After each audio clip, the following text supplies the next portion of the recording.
Hello guys, I want to respond to a question that I received from a member of our professional palm reading. He asked, is it possible that someone's destiny can be exchanged or stolen?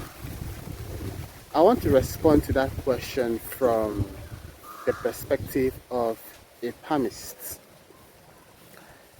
In Africa generally, it is believed that under certain circumstances, the destiny of people could be exchanged.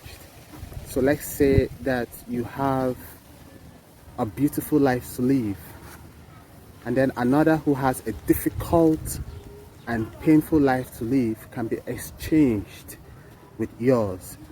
And so you begin to bear the burden and gravity of one's difficult destiny upon your shoulders through ritualistic means. Okay, in the Western world, such ideology might not be prevalent or common, but in Africa it is believed to be common. Well, I agree to that to some extent, but what I know is that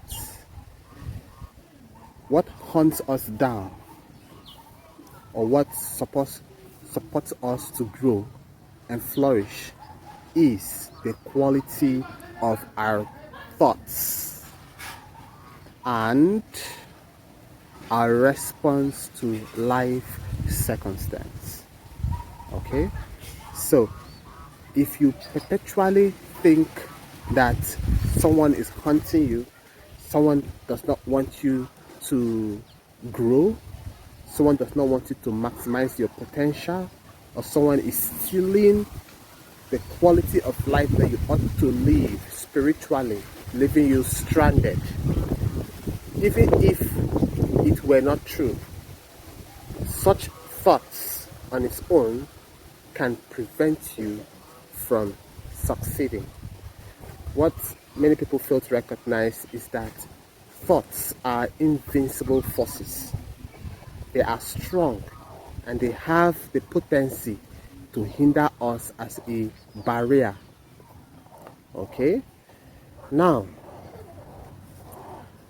there are certain things also that can serve as an impediment in our lives, in such a way that balances karma.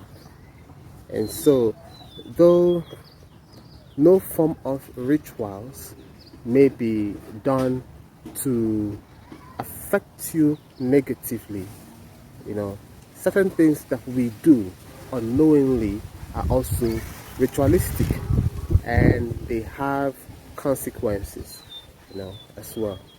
Now, before I look at that, let me mention to you that in palmistry, we have certain indications that show if one is experiencing opposition on his path to success. Such indication could come in the form of a dot on your palm, a black dot especially. It could come in the form of a cross on some very important linings on your palm. It could also come as cut bars, certain lines in your hands that ought to run freely without, cross bars. When they surface on your palms, these things indicate that you are met with hindrances.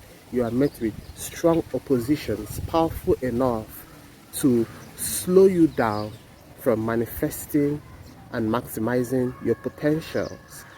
And when you fail to maximize your potentials, there are also penalties that you will pay for it. Okay, that's why palmistry comes in very handy, because it guides you. If you are misguided in your thinking, if you are misguided from maximizing and living your true destiny, palmistry can help put you back in shape. Palmistry can help you identify the pathway that you ought to function best to achieve your desired results. Okay? Now, among some of these hindrances that we ourselves sometimes are responsible for, I'll just mention a few. Let's say that you are a lady and you're sleeping around and having sexual relationship with men that are lacking in prudence and good character. The spirit possessing these men, let's assume that they are armed robbers. Let's assume that they are into hideous crimes like kidnapping, murder, etc. And you have such intimate relationship with these people to the extent that it is consummated in sex. Such actions of yours would attract negative energies and spirits that can influence your life negatively and change the good qualities that you once had inherent in you. And you may begin to think that someone is doing this to you, not knowing that you are the one doing this to yourself. Okay? What are the circle of your friends? They say bird of a feather flock together. I agree with that to an extent. Why I agree to that to an extent is because if you are operating on a higher frequency, there are times that you may need to step down to enable those operating on a lower frequency to step up. The scripture says, and this is the master himself talking, Jesus Christ, he that is chief among you, let him be the servant, and he that is the servant, let him be the chief. So we ought to be operating in a manner that strengthens each other, and by so doing we become superior. We become heads, kings, prince together, because we are working together. That's the beauty there is when people come together and work together. Nothing is impossible. Everybody is a leader. It is a win-win situation. Okay, but let's also assume that you wish to become prominent in life, and all the friends that you have are of a low extent. They do not have tall and high dreams, and those are the only set of people that you pull out with, you spend most of your time with. You find that naturally you begin to think like them, you begin to act like them, and occasionally you might be envious of others who are living your dream, and you begin to wonder, who is doing this to me? Little do you know that you are the one standing on your way. You want to become successful, you have to make conscious efforts to succeed. You have to improve on your way of thinking. Now let us assume for a moment that you're protecting yourself against negative energies. You're protecting yourself against the negative suggestions of others that undermines your ability and your dreams. You want to embark on a project and someone says, no, this is bigger than you, and you begin to give thoughts to it. Of course it can affect you negatively, but let's say that you're intelligent enough to protect your psychic energy from being stained or corrupted with negative suggestions and thoughts. You're not abusing your body and your spirit. Okay?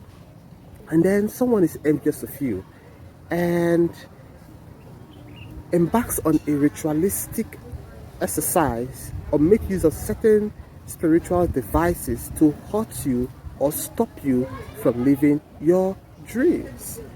These things are possible, yes, and they do happen, yes. Okay, take for instance, someone is thinking evil about you perpetually.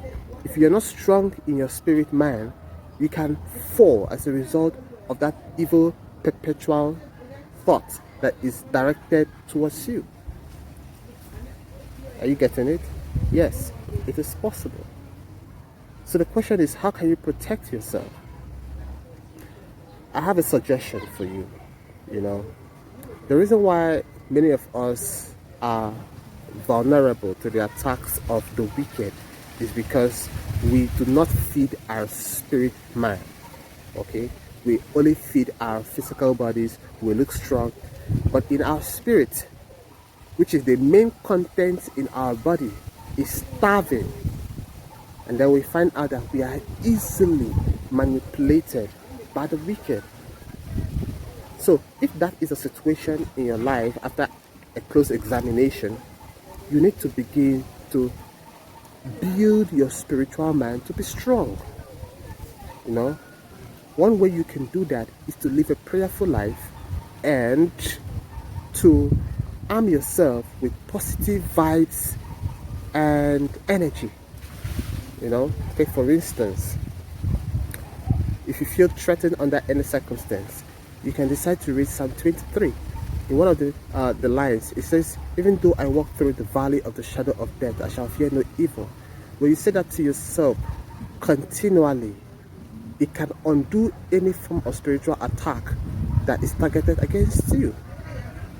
Okay?